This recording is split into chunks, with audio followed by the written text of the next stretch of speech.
तमाम दोस्तन के रमज़ान उल मुबारक जो लख लख मुबारक।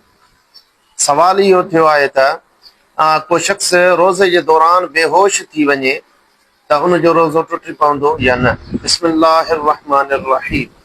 जेकॾहिं को शख्स रोज़े जे दौरान बेहोश थी वियो आहे त उन बेहोशी जे करे उन जे रोज़े ते को बि असर न पवंदो, यानी उन जो रोज़ो फासिद न थींदो। जीअं सुनन कुबरा लेबेहकी जे अंदरि हदीस मुबारक वा हज़रत नाफी रज़ियल्लाहु ताला अन्हु का रिवायत है। उन्होंने चयो कान इब्न उमर यसूमु ततव्वुअन फयुख्शा अलैहि फला युफ्तिरु।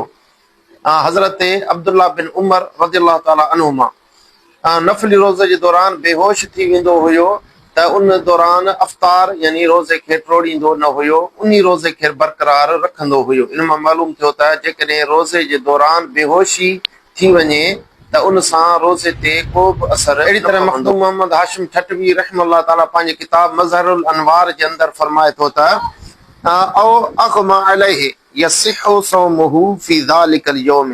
जेकॾहिं को शख्स रोज़े जे दौरान बेहोश थी वियो आहे त उन ॾींहं जो रोज़ो उन जो फासिद न थींदो, रोज़ो सही थी वेंदो। अल्लाहु आलम बिस्सवाब।